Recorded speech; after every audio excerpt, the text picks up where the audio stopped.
Hello दोस्तों, आप सबका स्वागत है मेरे YouTube channel CIB with me में। आज हम information technology and digital banking के मॉड्यूल एक इंट्रोडक्शंस टू कंप्यूटिंग का पार्ट 2 करेंगे। यूनिट 2 का पार्ट 2 करेंगे। चलिए शुरू करते हैं इसी के साथ। इसके पहले हमने first generation, second generation, third generation, fourth generation, computer generation जो है हमने फिफ्थ जनरेशन तक पढ़ लिया है। उसके आगे हम कंटिन्यू करते हैं। अब है डेटा प्रोसेसिंग एंड मेथड्स। आज देखेंगे डेटा प्रोसेसिंग क्या होता है, उसके मेथड्स कौन कौन से हैं।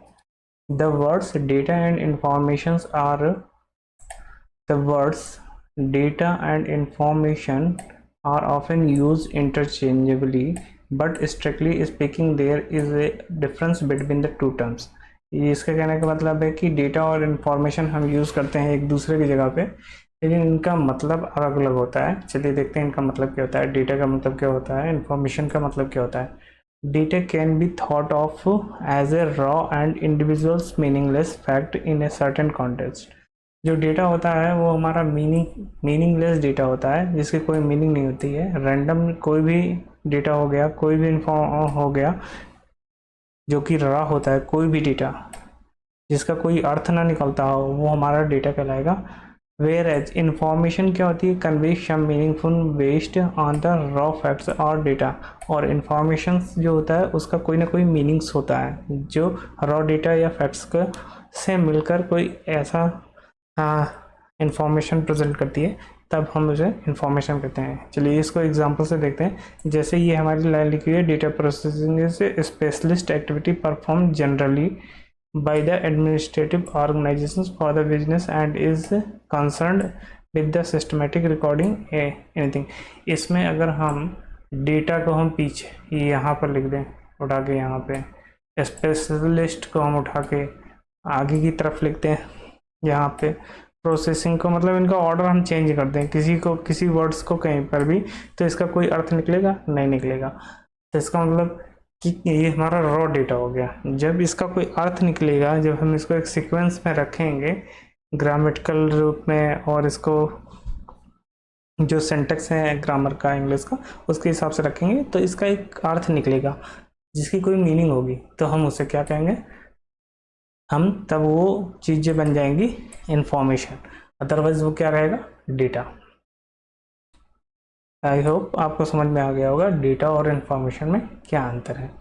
अब आगे देखते हैं। Data processing is A specialist activity perform generally by the administrative organizers for the business and is concerned with the systematic recording, arranging, filing, processing and dissemination of facts relating to the physical events occurring in the business। तो इसका कहने का मतलब है कि data हम processing के use करते हैं एक स्पेशल एक्टिविटीज़ में, जैसे कि हमारा एडमिनिस्ट्रेटिव ऑर्गेनाइजेशंस हो गया, कोई भी बिजनेस हो गया, जिसमें हमें सिस्टमेटिक रिकॉर्डिंग चाहिए, अरेंजिंग चाहिए डेटा की, फाइलिंग चाहिए, processing and dissemination of facts relating to the physical events. जो भी उसमें उस ऑर्गेनाइजेशन में जो भी बिजनेस हो रहा है, जो भी उसका काम हो रहा है, उससे संबंधित जितने भी डेटा हैं उसको हम सिस्टमेटिक रिकॉर्डिंग करें, अरेंज करें, फाइलिंग करें, उसी इन सब चीज़ों को मिलाकर जो भी चीज़ें बनती हैं उसी को हम डेटा प्रोसेसिंग कहते हैं। जैसे कि स्टेटमेंट्स, अकाउंट की स्टेटमेंट्स हो गई, उसमें किस ऐसा तो है नहीं कि रैंडमली पहले जुलाई का आ गया फिर उसके बाद में अगस्त का आ गया। ये सिस्टमेटिक हो गया, पहले अगस्त का रख दें, फिर जुलाई का रख दें, फिर जनवरी का रख दें, ये सिस्टमेटिक नहीं रिकॉर्डिंग हुआ।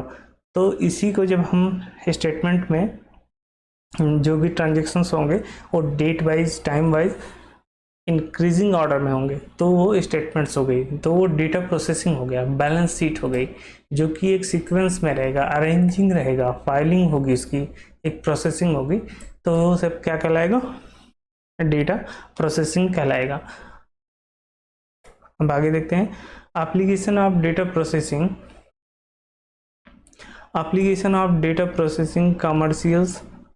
commercials data processing involves a large volume of input data, relatively few computations, operations and a large volume of output. ये क्या कहता है, एप्लीकेशन ऑफ डेटा प्रोसेसिंग। इसका यूज़ कहाँ होता है, commercial data processing is in commercials में होता है। जैसे process involves a large volume of input data, relatively few computers operations and a large volume of output. जहाँ पर थोड़ा सा हमें इनपुट देने पे लार्ज वॉल्यूम ऑफ आउटपुट मिलता है, वो जैसे कमर्शियल क्षेत्र में हो गया है, जहाँ वो डेटा, जैसे एग्जांपल है इंश्योरेंस पॉलिसीज, वहाँ पर डेटा होगा, बिल्स होगा, पॉलिसीज में होगा, किस व्यक्ति को, किस आदमी को कौन सी पॉलिसीज चाहिए, कौन सा डेटा चाहिए, कौन सा बिल्स चाहिए, सारी चीज़ें जो हैं कहाँ से फाइंड आउट होंगी, आप इसी डेटा प्रोसेसिंग में। जैसे आप तमाम कंपनियां कॉल करती रहती हैं, सर आपको क्रेडिट कार्ड चाहिए, ये चाहिए, ये बिल चाहिए, तो कहाँ से करती हैं, ये डेटा प्रोसेसिंग के द्वारा ही करती हैं। उनके पास सारा डेटा इकट्ठा करते रहते हैं और उसको उसी के भी आप पे कोई ना कोई कस्टमर्स कॉल सेंटर से कॉल करते हैं। आगे डेटा एनालिसिस। अब डेटा एनालिसिस क्या होता है वो भी देते हैं। Data analysis make use of specialized and highly accurate algorithm and statistical calculations that are less often observed in the typical general business environment। Data analysis क्या करता है, specialised and highly accurate algorithm use होती है data analysis में। एक algorithm होती है और स्टेटिस्टिकल कैलकुलेशंस होते हैं, उसमें न्यूमेरिकल कैलकुलेशंस होते हैं। जैसे डेटा है, अब उस डेटा से हमें कौन सा ग्राफ चाहिए, उसका एनालिसिस करना है कि हमारा ईयर वाइज ग्रोथ उसकी क्या होगी। ये हमारा समझिए 2000 में ये डेटा था, उसका ग्राफ ऐसे, अब 2001 में उसकी ग्रोथ क्या होगी, ये सब एल्गोरिथम से होगा। ये 2001 में हो गई, ये 2001 में उसका ग्राफ गया, फिर उसके बाद उस कंपनी का ग्रोथ होगा या लॉस में जाएगी या क्या उसका फिगर डेटा दिखा रहा है, ये इसी डेटा एनालिसिस से ही पता चलेगा कि उसका फ्यूचर्स में उसके बिजनेस का ग्रोथ होगा, क्या होगा, उसके अनुसार उसका जो पास्ट में डेटा उसके पास होगा उसी के बेसिस पे ये होगा। इट यूज ए साइंटिफिक और इंजीनियरिंग फील्ड एग्रीकल्चर सी। इसका यूज़ कहाँ होता है डेटा एनालिसिस का, इट यूजेस इन साइंस में भी होगा। कैलकुलेशंस, जैसे सैटेलाइट्स को छोड़ना है तो उसमें भी कैलकुलेशन होगा, डिस्टेंस इतनी है, इतना टाइम लगेगा, इतना इसका वेट है, तो सारा कैलकुलेशंस के लिए उसमें भी होगा। इंजीनियरिंग फील्ड में हो गया, एग्रीकल्चर्स में हो गया, मैन्युफैक्चरिंग्स में हो गया और सर्विस इंडस्ट्री, इन सारी जगह पे डेटा एनालिसिस का यूज़ होता है। डेटा एनालिसिस के हिसाब से पास्ट जो हमारा डेटा है उसके हिसाब से फ्यूचर के बारे में एक्सपेक्टेशन करना, वो सारा इसमें यूज़ होता है डेटा एनालिसिस में। Data processing is required at all place with varied level of complexity. अब डेटा प्रोसेसिंग का यूज़ लगभग सारे फील्ड्स में होता है, लेकिन कॉम्प्लेक्सिटी का लेवल्स सब में अलग अलग होता है। जैसे एग्रीकल्चर्स में लेस कॉम्प्लेक्स हो गया, लेकिन साइंस और इंजीनियरिंग में मोर कॉम्प्लेक्स हो गया, इसलिए उसके हिसाब से लेवल्स उसके अलग अलग होते हैं। हर फील्ड के हिसाब से लेवल अलग अलग होगा कॉम्प्लेक्सिटी का। अब a data processing system in its simplest form consist A data processing systems in its simplest form consist of 3 basic steps। 3 steps होते हैं डेटा प्रोसेसिंग के। इनपुट होता है, प्रोसेसिंग होता है एंड आउटपुट होता है। जब भी कोई डेटा है हम उसमें इंसर्ट करेंगे, इसके लिए हमें रॉ डेटा चाहिए, तो यहाँ से हमें इनपुट होगा, इसको हम इनपुट करेंगे। अभी कंप्यूटर्स है, इसमें हमारे इनपुट गया, अब इस डेटा को कुछ ना कुछ प्रोसेस करेगा वो, इसमें डेटा कुछ गया, उसके बाद यहाँ से ये प्रोसेस हुआ, इसी में ये प्रोसेसिंग हुई, इस पर कुछ कैलकुलेशंस हुई, जो भी कमांड दिया गया है, जिस पर्पस के लिए दिया गया है ये डेटा, वो इसमें गया। अब यहाँ प्रोसेस हुआ, प्रोसेस होने के बाद यहाँ पर क्या मिलेगा, अब ये आउटपुट होगा। तो डेटा प्रोसेसिंग में 3 पार्ट्स होते हैं, एक डेटा इनपुट एंड दूसरा होता है डेटा आउटपुट, बीच में प्रोसेसिंग होता है। This applies to all system whether they are manual और इलेक्ट्रॉनिक। ये प्रोसेसेस जो है इनपुट आउटपुट का और प्रोसेस का, ये सारे एक सिस्टम्स में अप्लाई होगा, चाहे वो सिस्टम्स मैनुअली हो या इलेक्ट्रॉनिक हो। In computerised data processing applications such as payroll और banking applications. In computerised data processing का एप्लीकेशन कहाँ होगा? बैंकिंग एप्लीकेशंस में होगा। Hold data in two types of files that are generally known as master file and transactions files. Master files क्या होगा? जो main file होगी, और ट्रांजेक्शंस फाइल कौन सा होगा? जिसमें ट्रांजेक्शंस प्रोसीड हो रही हैं। Master files use for permanent data like employees details while transactions file is temporary in nature's. जो ट्रांजेक्शंस फाइल्स होंगी वो टेम्पररी नेचर्स की होंगी, और जो एम्प्लॉय डिटेल्स होंगी वो परमानेंट फाइल्स में इंक्लूड होगी। जैसे एग्जांपल क्या हो गया? Hours that employees has worked in a month, कितने टेम्पररी डेटा हो गया। और मास्टर्स फाइल्स में एम्प्लॉयज़ का सारा रिकॉर्ड रहेगा, लेकिन ट्रांजेक्शंस फाइल्स में क्या हो गया? पर्टिकुलर मंथ में वो कितने घंटे के लिए काम किया था, ये हमारा किस में आएगा? ये हमारा टेम्पररी नेचर्स में आएगा, तो ये ट्रांजेक्शंस फाइल्स में आएगा। अब देखते हैं the various method of data processing is classified. हमारे वेरियस मेथड्स कौन कौन से हैं डेटा प्रोसेसिंग के? पहला है बैच प्रोसेसिंग। अब देखते हैं बैच प्रोसेसिंग क्या होती है। Batch processing is a technique. Batch processing एक टेक्निक है in which number of similar transactions to be processed are grouped batch together and then processed sequentially at once without any interruptions. The main reasons behind this are। अब इसमें क्या होता है? Batch processing एक तरीके की है जिसमें सिमिलर डाटा, जो डेटा जिस टाइप का है वो क्या होगा? एक बैच के रूप में स्टोर हो जाएगा। जैसे मान लीजिए कि एडिशन करना है, तो जितने भी नंबर्स के एडिशंस, जितने भी अलग अलग तरीके के होंगे, वो डेटा इसमें स्टोर हो जाएंगे। इनकी एक बैच बन जाएगी। बैच बनने के बाद अब इसमें कमांड दे दी जाएगी कि इसको अब सम करना है, इन सारे ऑपरेशंस का सम करना है। तो ये क्या करेगा? एक बार में ही सारे कैलकुलेशंस कर देगा। इस पहले इंस्ट्रक्शंस में दिया है 1 + 2, इसका सम आएगा 3, वो यहाँ आ जाएगा। यहाँ दिया है 4 + 5, 4 + 5, यहाँ आ जाएगा 9। तो इस तरह ये अलग अलग बैच में डेटा दिया है क्या क्या करना है। जैसे ट्रांजेक्शन्स, किसी ने डिपॉजिट किया, फिर किसी ने विड्रॉल किया, फिर डिपॉजिट किया, विड्रॉल किया, तो सारे डिपॉजिट के एक बैचेस बन गए, विड्रॉल के एक बैचेस बन गए। उस बनने के बाद वो एक ही कमांड्स में क्या करेगा? Together then processed sequentially 1 by 1, जो जैसा कमांड में सिक्वेंसिंग होगा उस हिसाब से बिना किसी इंटरप्शंस के उसको एक बार में ही प्रोसेसिंग कर देगा। This methods utilise technological resource very effectively, especially where large number of transactions are involve. ये कब यूज होता है? Utilise technology resources where the effectively कब यूज होगा? जहाँ large numbers of transactions are involve होंगे, जहाँ बहुत सारे ट्रांजेक्शंस इन्वॉल्व होंगे वहाँ पर होगा। जैसे अगर आप लोगों ने अपने ब्रांचेस में देखा होगा तो कई बार कोई भी अमाउंट, जैसे SMS चार्ज डेबिट करना है या कोई इंटरेस्ट देना है, तो 1 by 1 नहीं किया जाता। उसमें एक बैच बना दी जाती है, सारे अकाउंट लिस्ट होते हैं, और एक JFU फाइल बना दी जाती है। जैसे मास्टर फाइल या JFU फाइल अलग अलग बैंकों में अलग अलग नाम से लिया जाता है। उसको बनाने के बाद वो एक साथ रन कर दी जाती है। रन करने के बाद वो सारे अकाउंट्स, जो भी जितने अकाउंट्स उसमें एंटर किए गए हैं, उन सारों में वो ट्रांजेक्शन परफॉर्म हो जाती है। फिर आगे देखते हैं many financial routines such as interest calculation, charge calculation etc takes place outside business hours.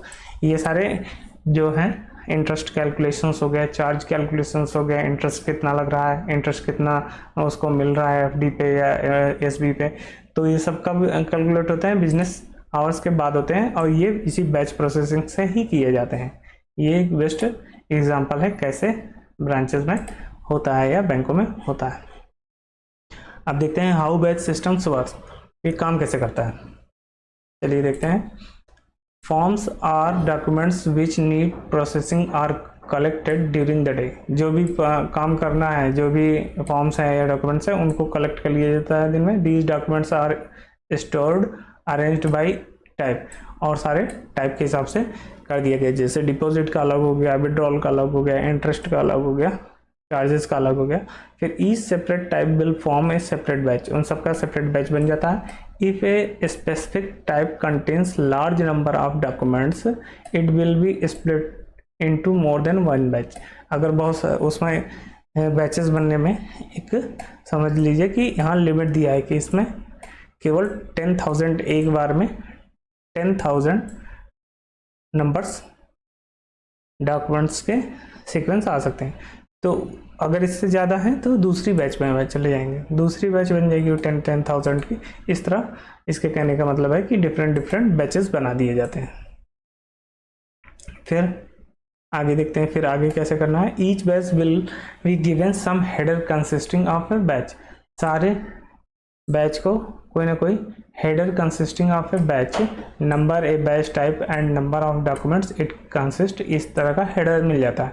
अब उस बैच में, इस बैच में का एक हेडर बना दिया गया, सपोज इसका एक हेडर बना दिया गया ए, इसमें डॉक्यूमेंट्स का कौन सा है, मान लीजिए विड्रॉल है, विड्रॉल का हमने डब्ल्यू ले लिया, ए डब्ल्यू, कितने नंबर है बैच नंबर, ये बैच नंबर 1 है, 1 हो गया, ए डब्ल्यू 1, बैच टाइप क्या हो गया, विड्रॉल हो गया, नंबर्स ऑफ डॉक्यूमेंट्स कितने हैं इसमें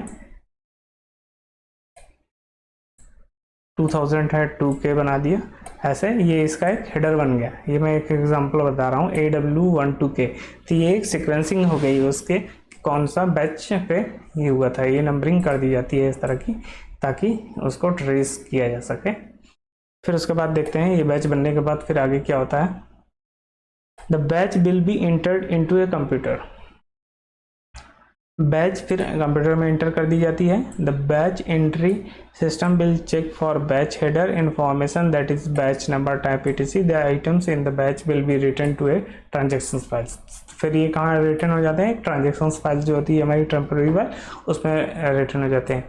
this transaction file will update A master file in the following step, फिर उस ट्रांजेक्शन फाइल को, और ये ट्रांजेक्शन फाइल अब किस में मूव हो जाएगी, हमारे मास्टर फाइल में। मास्टर फाइल्स क्या होती है, जो हमारी मेन फाइल होती है। The transaction file will be sorted in the same order as the master file, बिल्कुल उसी फॉर्मेट में होता है जैसे मास्टर फाइल में होता है। फिर each transaction item will be matched against master items, जो भी ट्रांजेक्शन आइटम होगा उसके करस्पॉन्डिंग मास्टर फाइल्स में अपडेट कर दिया जाएगा।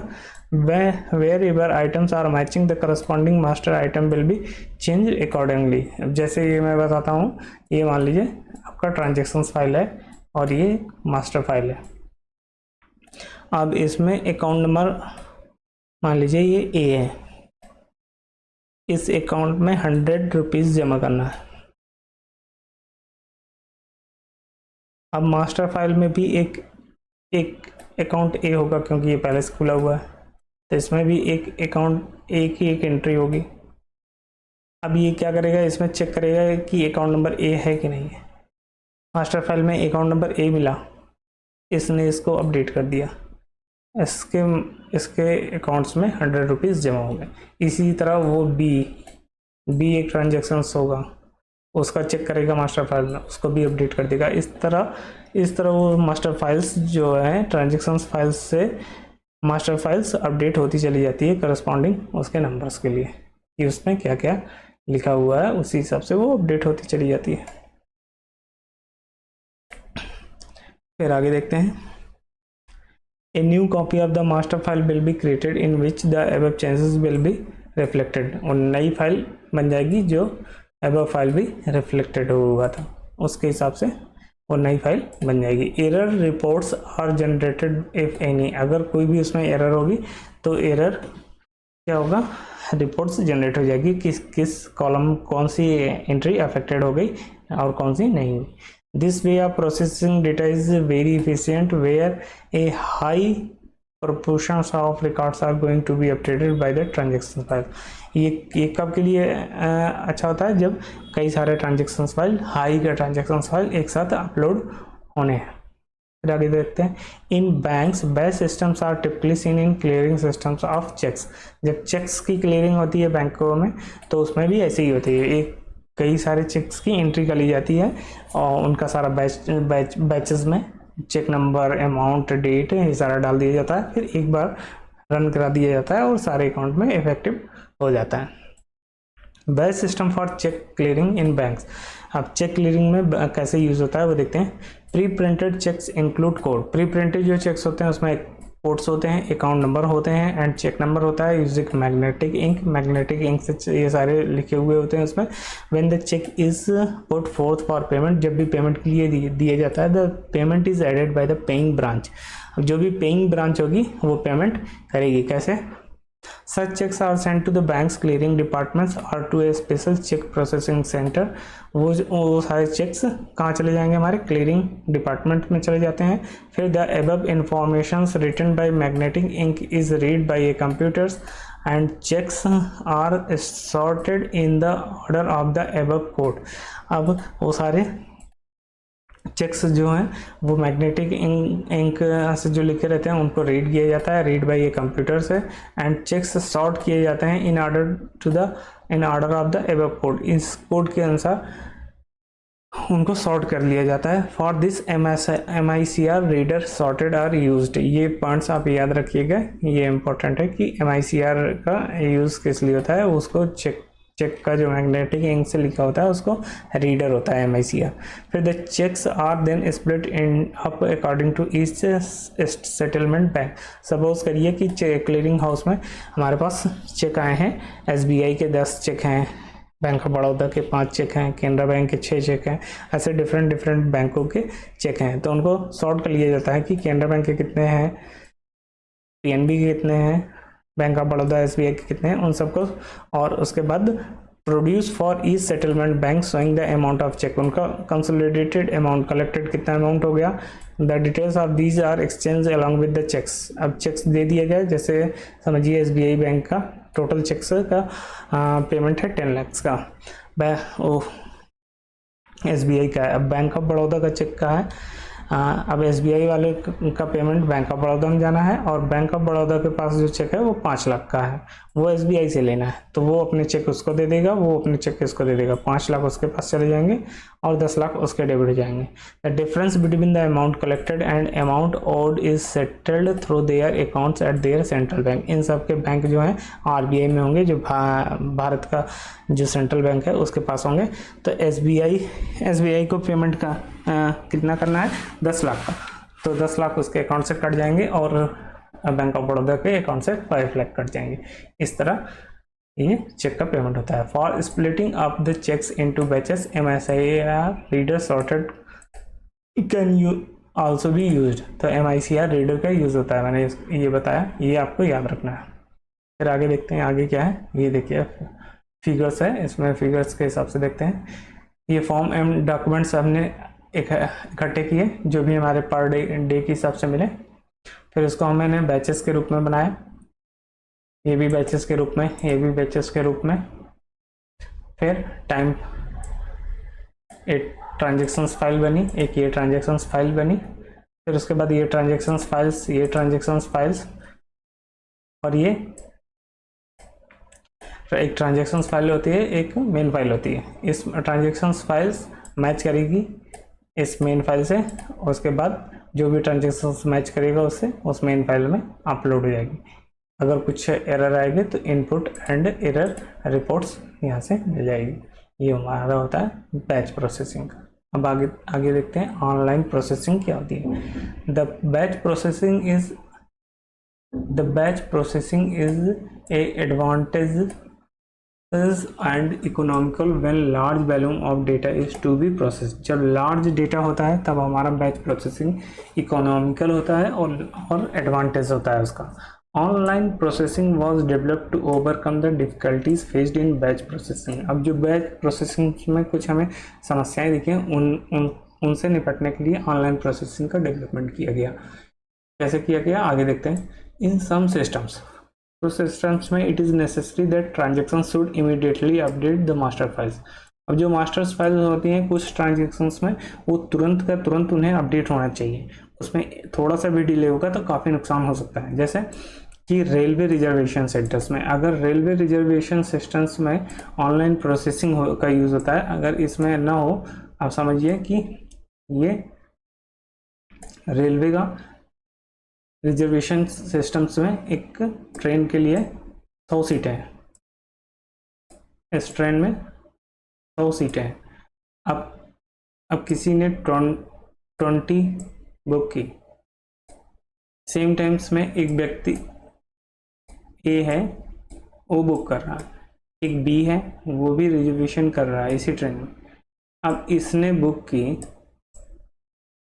20 और इसने भी उसी समय बुक की।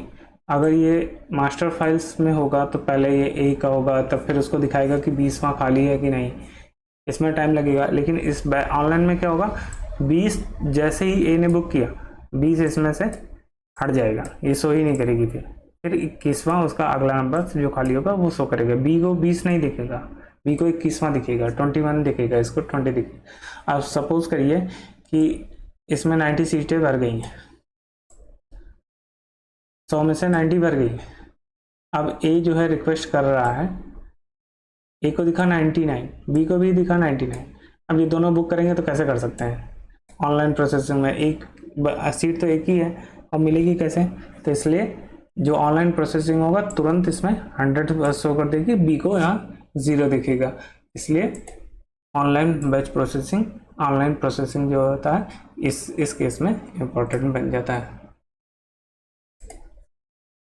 इन सम सिस्टम जैसे रेलवे रिजर्वेशन हो गया, when the reservation clerks book tickets for the customers immediately it should affect the available number of seat, तुरंत सीट्स को अवेलेबल कितनी है वो दिखा देता है। For a particular train on that day, such systems are known as online transaction processing system, इसको हम ऑनलाइन ट्रांजेक्शन प्रोसेसिंग सिस्टम कहते हैं। हाउ OLTP सिस्टम्स वर्क ये भी देख लेते हैं। In online processing transaction data is directly fed in the secondary storage device under CPU control without being sorted, इसमें सॉर्ट नहीं होता है, डायरेक्टली सेकेंडरी स्टोरेज डिवाइस जो कि CPU से कंट्रोल होती है उसमें डायरेक्टली उसमें स्टोर हो जाती है, और ये इनको सॉर्ट करने की जरूरत नहीं होती। Each time entered will have a transaction source, जितनी भी टाइम जो भी वैल्यू इंटर की जाएगी उसके पास एक ट्रांजेक्शन कोड दिया जाएगा। The validation of this item will take before it gets stored on secondary storage, ये सेव करने से पहले वो ट्रांजेक्शन कोड जो होता है वो वैलिडेट होता है। The program then process the validate data and update the master record immediately, और तुरंत वो अपडेट कर देता है मास्टर फाइल्स को। इस फिगर में देखते हैं हम कैसे। ये सेंट्रल प्रोसेसिंग है हमारा जो CPU है, और फिर ऑनलाइन स्टेशंस हो गया, transactions input, inquiry input, system response, ये जितना है ये क्या करेगा इस केस में। ऑनलाइन स्टेशंस है, इसमें एक ट्रांजेक्शन्स इनपुट हुआ मतलब टिकट बुक हुआ, यहाँ से तुरंत रिस्पॉन्स इसको गया, यहाँ पर जाने के बाद इसमें एक ट्रांजेक्शन्स कोड होगा, सपोज करिए एक ट्रांजेक्शन्स कोड इसके साथ लगा है, इसके साथ गया।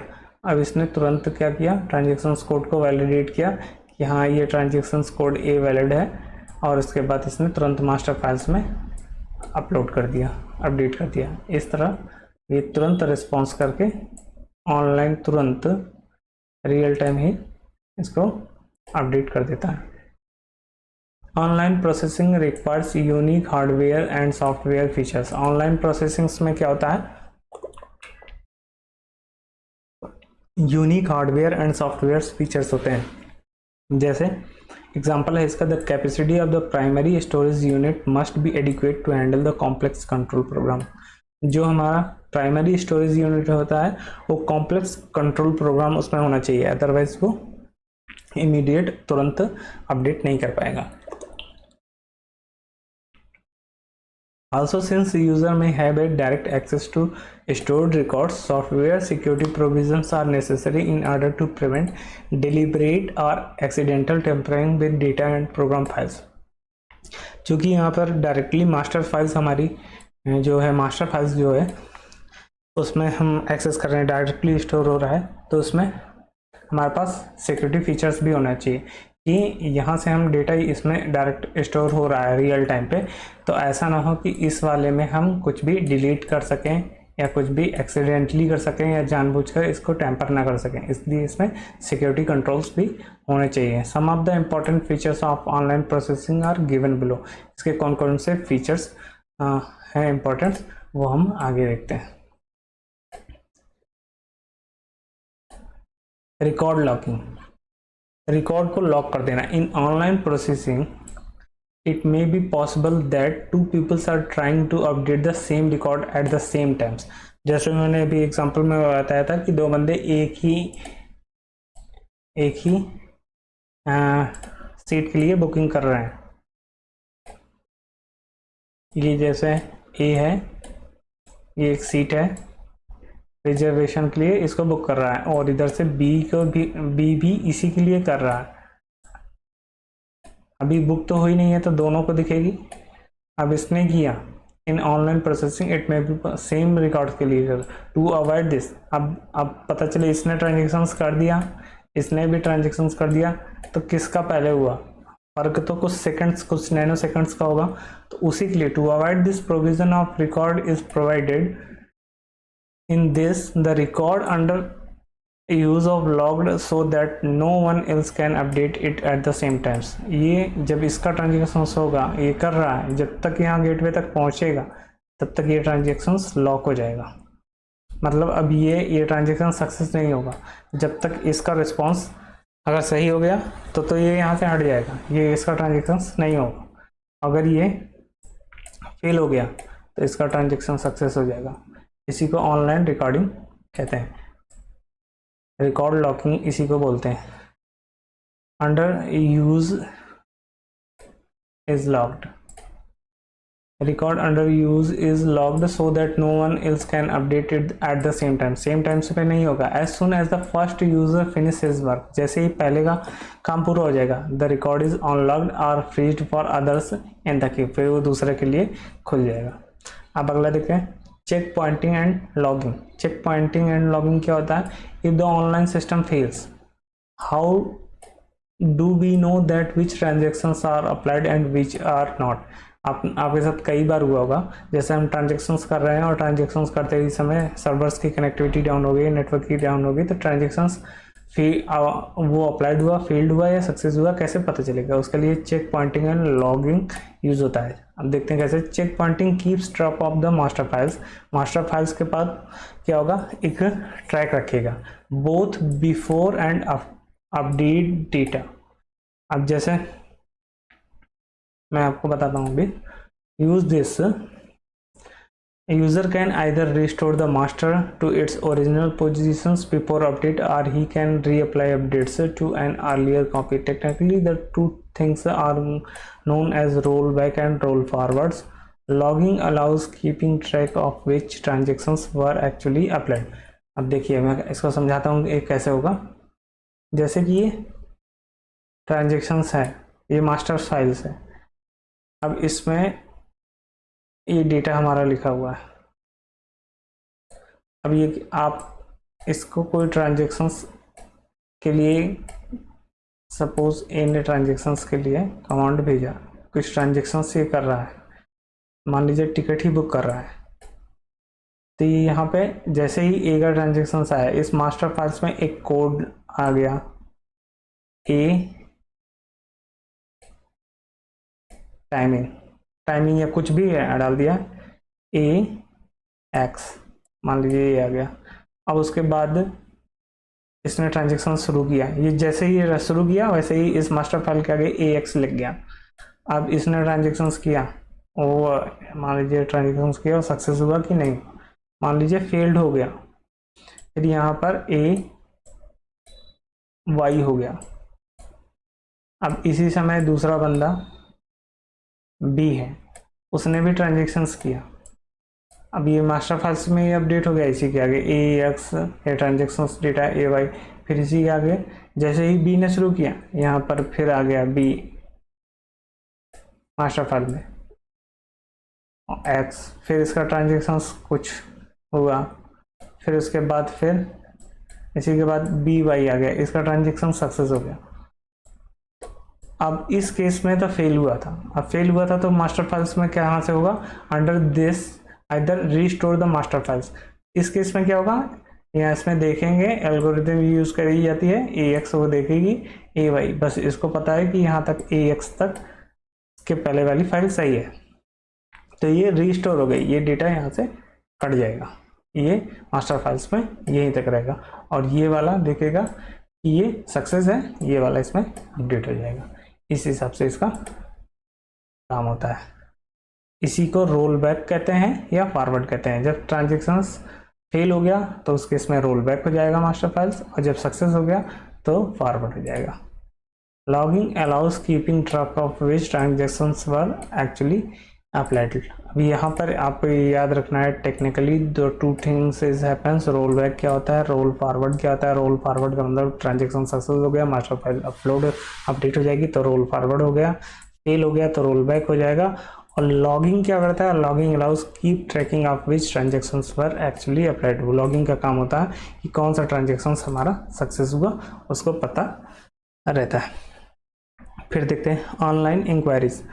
सम online systems are used just to process inquiries of the users. कुछ ट्रांजेक्शन्स ऐसे होते हैं जिसमें इंक्वायरी का ही काम होता है, जैसे financial organisations use online inquiry systems when they need immediate access to informations. कुछ फाइनेंशियल ऑर्गेनाइजेशंस होते हैं जिसमें केवल इंक्वायरी का ही काम होता है, जैसे शेयर मार्केट्स में कई चीज़ें हो गई कि इसका शेयर कितना चल रहा है किसी, तो इस तरह के प्राइसेस जहां पर हम केवल इंक्वायरी कर सकते हैं वो हो गया। This include information regarding exchange rate हो गया, जैसे or information of customer regarding the status of their accounts.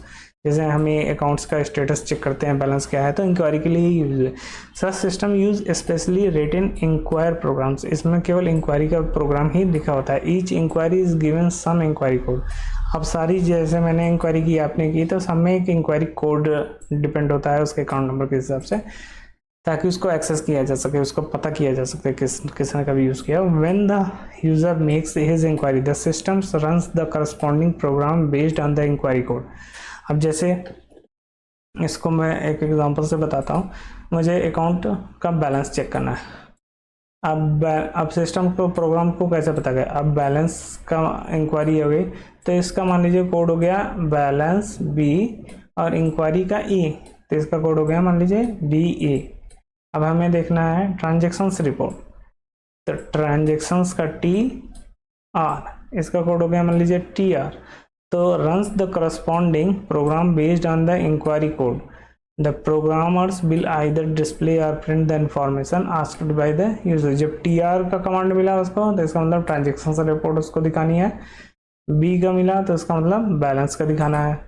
तो ये इस कोड की वजह से ही वो प्रोग्राम्स को पता चलता है कि उसको एक्चुअल में करना क्या है।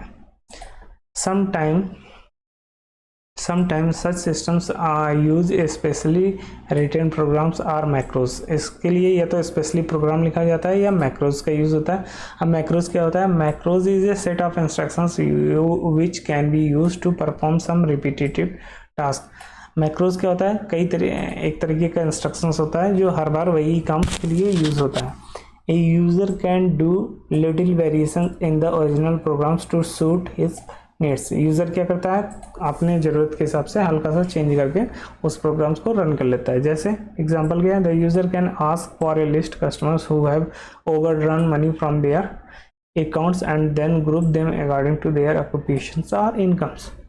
अब जैसे आपको डेटा चाहिए कि कितने लोगों ने किसका अकाउंट्स ओवरड्रन हो गया है और उनको उनके ऑक्यूपेशन और इनकम के हिसाब से ग्रुप करिए, तो हमने उस प्रोग्राम में थोड़ा सा चेंज कर दिया, जो हमें क्राइटेरिया चाहिए उसके हिसाब से रन कर लिया। जैसे एसक्यूएल की क्वेरी होती है, the latest technique for making queries is using SQL, जो कि एसक्यूएल हमारी 4th जनरेशन की लैंग्वेज है। ये क्वेश्चन से इंपॉर्टेंट है। स्ट्रक्चर्ड क्वेरी लैंग्वेज होता है, इसको 4th जनरेशन की लैंग्वेज भी बोलते हैं। This is a better and more flexible techniques than using macros. इसमें भी एक तरीके का मैक्रोज या प्रोग्राम यूज होता है। हमने वो क्वेरी लिखी और हमें किस हिसाब से डेटा चाहिए वो उसमें हमने उसी हिसाब से क्वेरी लिखी और वो रन करा दी। In this user can build the queries in simple English like statement. जैसे हम करते हैं सिलेक्ट स्टार फ्रॉम टेबल का नेम, डेटाबेस का नेम, इस तरह करके हम क्वेरी बना लेते हैं। वो where account number is this and date is this, transaction time is this, इस हिसाब से हमने क्वेरी बना दी और वो रन होकर आ गई। Note that an online inquiry system does not do online transactions processing. इसमें ऑनलाइन प्रोसेसिंग नहीं होती, केवल इंक्वायरी होती है। Online queries can be made against the data updated in batch mode.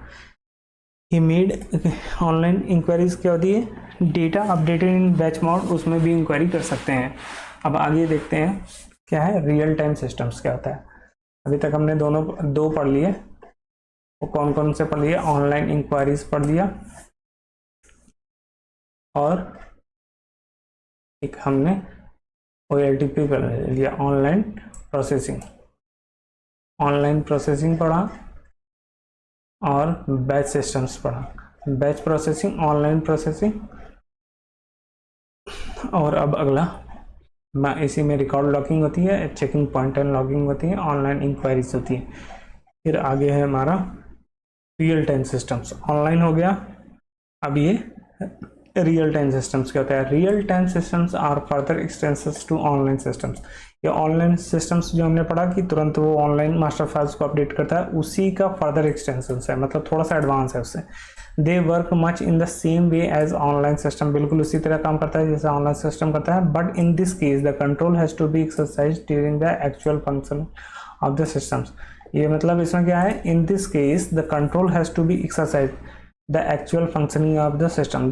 तो मतलब तुरंत साइमल्टेनियसली ही उसका फंक्शनिंग होता रहता है, जैसे जैसे एंटर होता रहता है वैसे वैसे ही वो काम करता रहता है। अभी एग्जांपल से जानेंगे। Any delay beyond a specific time would be disturbance in such systems. थोड़ा सा भी डिले इसके लिए डेंजरस हो सकता है। कैसे, a real time system is communications oriented and provides for random inquiries for remote locations with instantaneous response. इसको तुरंत रिस्पॉन्स चाहिए, जबकि वो रिमोट लोकेशन पे भी अगर हो तब भी वो रियल टाइम कम्युनिकेशंस ओरिएंटेड होता है। इसमें कम्युनिकेशंस के द्वारा होता है and provides for random inquiries. कोई भी इंक्वायरीज कर सकते हैं, जैसे हमारा गूगल हो गया। गूगल सर्च इंजन में हम कुछ भी, जैसे हमने डाला कम्युनिकेशन, जैसे ही हमने C टाइप किया तो उससे मिलता जुलता तुरंत वो सर्च करना शुरू कर देता है। ये हो गया हमारा रियल टाइम सिस्टम्स का एग्जांपल। जैसे such systems are dynamic in nature as they accept random input at random times interval and thus status of files change dynamically. इस तरह तुरंत फाइल्स चेंज होती रहती हैं। Because of this such system are difficult timer intervals, ये थोड़ा difficult होते हैं इनमें इंटरवल्स के लिए। 10 status of files change dynamically, इनका स्टेटस तुरंत डायनेमिकली चेंज होता रहता है। Because of this such system are difficult to audit और रिकवर, इसलिए इनका ऑडिट करना, इसमें पता करना, ऑडिट करना फॉल्ट या रिकवर करना in the case of failure वो थोड़ा सा डिफिकल्ट होता है। Hence check points are provided for every 2-3 minutes in the system। इसमें 2 या 3 मिनट्स के अंतर्गत क्या प्रोवाइड कराते रहते हैं, चेक पॉइंट्स प्रोवाइड करते रहते हैं। In banks front office systems which support staffs while dealing directly with the customers use such systems. Bank के फ्रंट ऑफिस में, जैसे ब्रांचेस में हो गया, वो सिस्टम जो हमारा सपोर्ट स्टाफ होता है फ्रंट लाइन पे, वो इस तरह के कस्टमर्स के इंक्वायरीज के लिए यूज़ करता है। जैसे counter terminals in branches or dealer support systems are important types of front office systems. जो काउंटर्स पे टर्मिनल्स होते हैं ब्रांचेस में, वो इस तरह का एग्जांपल है। Using counters terminals a teller can answer questions about the customer accounts, customer के अकाउंट्स का आंसर दे सकते हैं। Also routine transactions such as chequebook ordering be carried, routine transactions भी कर सकते हैं, जैसे चेकबुक का ऑर्डर करना। Dealer support system provide information for dealer in the foreign exchange securities and money markets. अब जो डीलर सपोर्ट्स होता है वो क्या करता है, information dealer foreign exchange security और मनी मार्केट्स में जितने भी डीलिंग करती हैं उस करता है, उस समय उसका यूज़ करता है। They also make payments through the bank and will create accounting entries needed to keep the organisations book up to date. वो पेमेंट करते हैं बैंक के through and will create accounting entries करते हैं जिसको अप टू डेट रखते हैं। अब चौथा हो गया, ये हमारा हो गया रियल टाइम का। अब हो गया centralise and distributed data processing. ये कैसे होता है देखते हैं। मेन फ्रेम कंप्यूटर्स पर widely used in business data processing. Mainframe computers जो है पहले यूज होते थे बिजनेस डेटा प्रोसेसिंग में। In this kind of systems several dumb terminals are attached to a central mainframe computers. अगर आपको याद हो मेन फ्रेम कंप्यूटर्स में क्या आता था, ये एक हमारा मेन फ्रेम कंप्यूटर्स होता है। इसमें एक पीसी हो गया, एक ये हो गया, एक ये हो गया, एक ये हो गया, इस तरह कई सारे पीसीज जो हैं इससे कनेक्टेड होते थे। इस तरह ये मेन फ्रेम कंप्यूटर्स वर्क करता था। अटैच सेंट्रल मेन फ्रेम, ये सेंट्रल हो गया। डम टर्मिनल्स, ये डम टर्मिनल्स हो गया। टर्मिनल्स आर द मशीन्स, अब यहाँ लिखा है dumb terminals are the machines using which user can input the data and see the result. हम यहाँ पर हम जब भी कुछ सर्च करते हैं तो यहाँ हम इनपुट करते हैं और यहाँ से हमारे पास रिस्पॉन्स होता है और हम रिजल्ट देखते हैं। But the actual data processing is carried out by the central processor, जबकि एक्चुअल प्रोसेसिंग कहाँ हो रही है, यहाँ पर सेंट्रल प्रोसेसर में इसमें हो रही है। ये हमारा मेन फ्रेम कंप्यूटर्स होते थे। But the actual data processing is carried out by the central processor. In those days, that उस समय individual organizations processed larger central systems usually located at head office. इस तरह के मेन फ्रेम कंप्यूटर्स कहाँ लगाए जाते थे, हेड ऑफिस में। The main advantage of such systems was the design of such systems was straightforward and the tighter control on central database was possible. जैसे इस तरह के जो कंप्यूटर्स होते थे, अब मान लीजिए ये आपका हेड ऑफिस हो गया,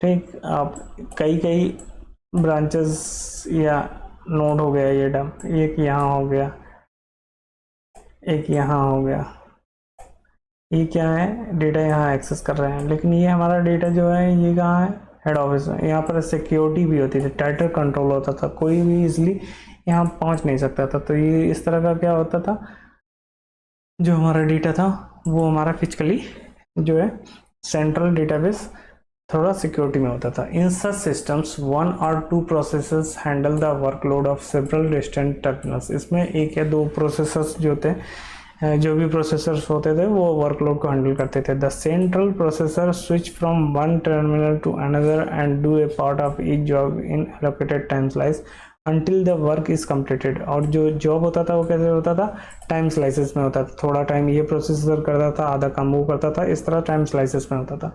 the speed is so manage that almost every user gets undivided attention. और सारे जो स्पीड थी वो बढ़ जाती थी और सारी यूजर्स को का काम इजीली हो जाता था, अनडिवाइडेड अटेंशंस में हो जाता था। That is why such system are also known as time sharing systems, क्योंकि जब भी कोई प्रोसेसर जो भी खाली होता था वो उसके हिसाब से वर्क करने लगता था। इस तरह यूजर का टाइम शेयरिंग हो जाता था, वो फास्ट होता था। However the biggest disadvantage of such system is if the main computers fails then. जब से मेन सेंटर वाला कंप्यूटर फेल हो जाएगा तो हमारा सारे terminals and report locations have to be suspended their operations. तो फिर दूसरे ऑपरेशंस उनके नहीं हो पाएंगे, सारा काम बंद हो जाएगा। In such systems communications cost involve is higher as even a minor process is carried out but out at a central level. तो इसमें क्या होता था, system communication cost involve is higher थी, क्योंकि सारा कनेक्टिविटी हमारे मेन सेंट्रल लेवल से होती थी, इसलिए कॉस्ट भी इसकी ज़्यादा थी। With the development of mini and micro computers, जो अभी आजकल हम ये देख रहे हैं लैपटॉप और ये mini and micro computer, it become possible for remote users to process day to day data on site with direct control over their own equipment as well as data formats. तो अब ये इसमें क्या हो गया, हमारा ही प्रोसेसर हो गया, हमारे पास भी ये सारे रिसोर्सेज हो गए, तो वो सेंट्रलाइज नहीं रह गया। But this was just as decentralisation of system, ये सेंट्रलाइज नहीं रह गया, डिसेंट्रलाइज हो गया। In this there was no link between the various centres and head office. इस वजह में वेरियस सेंटर्स, जो सारे सेंटर्स थे उससे और हेड ऑफिस से लिंक नहीं रह गया। This method of decentralization was followed by a concept of distributed processing। इस तरीके के डिसेंट्रलाइजेशन को डिस्ट्रीब्यूटेड प्रोसेसिंग कहते हैं। In distributed processing computers are connected together by a communications network. ये कैसे कनेक्ट होते हैं, लैन से या किसी भी नेटवर्क से कंप्यूटर कनेक्टेड होते हैं। इस computers handles its own workload and the network as a whole supports the whole systems. और नेटवर्क के द्वारा पूरा सिस्टम्स कंट्रोल होता है। और डेटा डेटाबेस में सेव होता रहता है। This system enables the sharing of many hardware and significant software resources among several users who may be sitting at different geographical location। जो भी हम ब्रांचेस में यूज़ कर रहे हैं वो डिस्ट्रीब्यूटेड प्रोसेसिंग का ही है। हमारे पास सबके पास अपने अपने कंप्यूटर्स होते हैं और डेटा नेटवर्क के थ्रू कहीं पर सेव होता रहता है डेटाबेस में। A distributed data processing system has captured the advantage of both centralized and decentralized systems। इसमें दोनों होता है, सेंट्रलाइज हमारा डेटाबेस हो जाता है, डीसी सेंटर्स हो जाता है, और डिसेंट्रलाइज हम यूज़ कर रहे होते हैं। In this a computer at each locations can be used for a processing a local data like a decentralise systems. जो हम यूज़ करते हैं सारे कंप्यूटर्स अलग अलग जगह पे होते हैं, वो प्रोसेस करते हैं, वो डिसेंट्रलाइज सिस्टम्स हो गए। Additionally a computer at one locations can also transfer data and processing jobs to other computer at distance locations. तो ये क्या करता है, हम एक जगह से सारा डेटा दूसरी जगह को ट्रांसफ़र करते रहते हैं। Distributed data processing facilitate quick access to data and informations, especially when distance is a major factor। अब इसका फ़ायदा क्या होता है, डिस्ट्रीब्यूटेड डेटा प्रोसेसिंग क्या होता है, वो डेटा को क्विक एक्सेस कर लेता है इंफॉर्मेशन को, जबकि डिस्टेंस ज़्यादा है। Also communications cost are lower since major portion of the local processing is handled by on site mini micro. क्योंकि इसमें प्रोसेसिंग के लिए खुद का कंप्यूटर्स है, वो है, तो अपना खुद का सीपीयू सारा हार्डवेयर अपने पास रहेगा, केवल नेटवर्क से डेटा ट्रांसमिट होता है, इसलिए कम्युनिकेशंस कॉस्ट कम हो जाती है rather than by the distant mainframe computers की तुलना में। However in such systems one has to be more careful about maintaining confidentiality and integrity of program of data files. हाँ, इसमें बस केयरफुल क्या रहना है, कॉन्फिडेंशियल रखना है, इंटीग्रिटी रखना है आप डेटा फाइल्स की। Also if the machines confidentiality मतलब सिक्योर रखना है कि अनऑथराइज्ड पर्सन उसको एक्सेस ना कर सके, या उसमें कोई मॉडिफिकेशन या इंटीग्रिटी के लिए हो गया कोई मॉडिफिकेशन या डिलीशन ना कर सके। Also if the machines at different sites are incompatible user has to do the conversions of protocols. If the machines at different sites are, अगर वो मशीन्स इनकम्पैटिबल है तो user has to do the conversion of protocols, तो उसके लिए हम protocols का use करते हैं कन्वर्जन के लिए। अब अगला हमारा टॉपिक है कंप्यूटिंग एनवायरनमेंट। अब लेक्चर बड़ा हो जाएगा दोस्तों, ये जो कंप्यूटिंग एनवायरनमेंट है हम वो पार्ट 3 में करेंगे यूनिट 2 का। इसी के साथ ये पार्ट 2 यहीं पे समाप्त होता है।